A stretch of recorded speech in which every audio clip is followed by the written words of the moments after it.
Hey Scrappers, it's Vanessa here, and today I have a layout for SPIEGELMOM Scraps, and I am using an older mix. This one was called Opalescent Punch, so I have gone ahead and used this one. I'm going to use it on the layout as well, but I did go ahead and create two shakers with some ephemera that I had pulled out for this particular layout, and I am using my How to Kill a Kit with Style. So there was a video of what all went into this page kit back in January. But I did, like I said, go and make two shakers. So I have these fun shakers using that opalescent punch. And so those are going to go on my page. I have, like I said, a page kit from my How to Kill a Kit with Style. So I have a cream colored cardstock and a white. That's going to be the base. And then I have this pattern paper here, which I'm going to cut sort of a block out of. And then I'm going to mat my photo with this blue. And then I have two sort of ephemera paper bits that are going to layer up behind my photo. This I'm going to cut a strip of this pattern paper here. It is from the Hip Kit. I'm going to cut a strip of this, and I think I'm going to banner it as well for this page. I am also playing along with Follow a Sketch February. I keep messing up that title every time I go to say a voiceover. But I am using this sketch for the 23rd, since this video is going up on the 23rd, and so that will show up here in the corner in just a little bit. And so this sketch has like 4 photos. I'm only using one, and I'm not staying particularly true to the sketch. I'm not going to have the circular elements on the page, and I don't think my title is going to end up in the same spot, but I do plan to keep my photo and most of this layout centralized on the page. And then where it has the strip of paper in the background, I'm going to mirror that same idea, but I'm going to fishtail this paper. So yeah, I'm taking a few liberties with how I'm using the sketch, keeping it central, using that strip of paper in the background, and then adding more of my own bits and pieces to it, as well as those shaker pockets. So I've interpreted the sketch. So I've taken bits and pieces, which is part of the great use of a sketch. You don't have to follow it exactly, which I do a lot of times. But this was, I don't think, one of those cases where I'm going to be following it super close. So the other thing that I'm going to do off camera is I am going to add some splatters at the very least to this background. I do have a bit of, I have at least one embellishment coming on my page that's gold, so I probably will use some of my gold Heidi Swap color shine to make that splatter in the background. I don't think I'm going to go too heavy with any sort of mixed media, so what I'm going to do is go off camera, get this cut into the banner, mat my photo and my other pieces that are going to kind of go behind my photo, and get this pattern paper cut down. Get all of that and all of the layers and my photos down on the page so that I can come back with the embellishments, and we can go ahead and put this layout together. Okay, I've got my background down, and I did go ahead and add, and I just realized that I forgot an M. Yeah, it helps if I actually look at my title before I glue it down. I didn't even realize it until just now.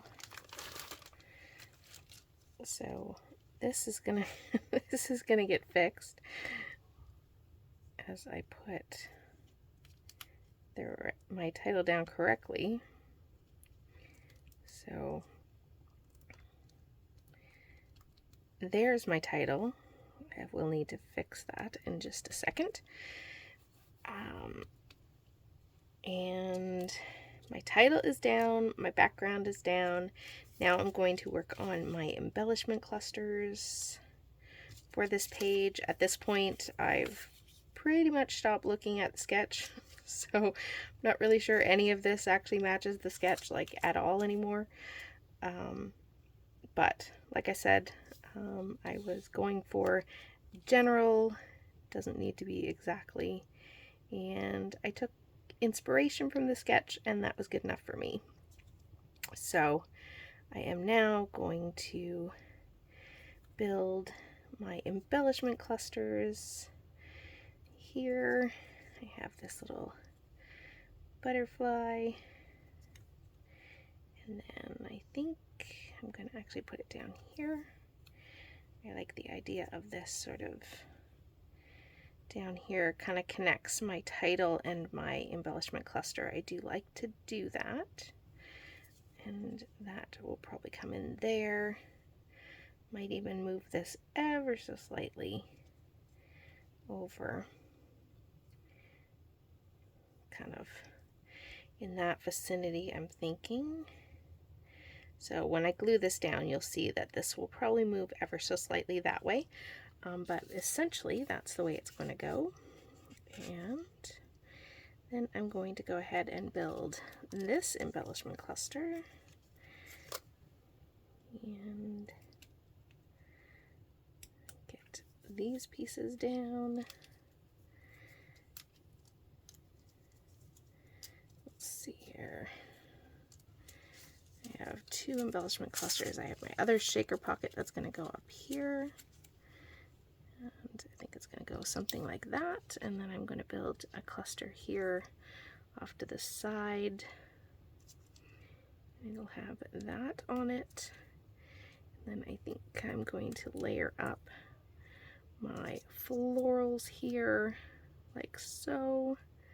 I have a cute little bow that I thought would be kind of cute to place there. I do want my arrow to be shown, but all of this is going to go in here so that I have arrows here and arrows here. I liked the look of that. I'm going to have that little heart down there, and then I think I'm going to place these over here. And then I thought about another little cluster up here, just to kind of tie it all together. So I do like this. I like where I'm going with this. I like how this looks. So I think what I'm going to do is get this glued down and then come in, like I said, with just some of these sequins, and I might look at these puffy heart or puffy stickers. You might see when I come back, if I put any of these on, I will point them out on the page, but we'll come back and just add the finishing touch of a few sequins, and then we'll call this one done. Alright guys, sorry about that. I don't know what happened, but I thought my phone was recording. Turns out it was not. So you missed actually me putting the sequins on this page. I was talking away and looked up and realized that my camera was not recording. So I did go ahead and on that diagonal embellishment cluster or embellishment that I have going on this page, I went ahead and sprinkled sequins throughout my embellishment clusters on that diagonal. And as you can see, I still have sequins left. I have a few left in the bowl. So I've used this package more than once on other layouts, plus I've made 2 sequin pockets, and I still have sequins left over for another project. So these are great value if you haven't bought SPIEGELMOM Scraps sequins before. You get tons in your packages, plenty to do multiple projects for sure. And so yeah, if you are not looking to buy the full sets that are released every month and you just want individual packages of sequins or anything else in the shop, you can always use Vanessa 15. That'll save you a little bit. Or you can buy the pre-ordered ones that come out every month. They're great value as well.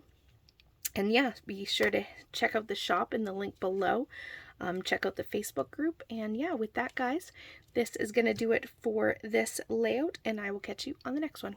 Have a great day everybody. Bye-bye.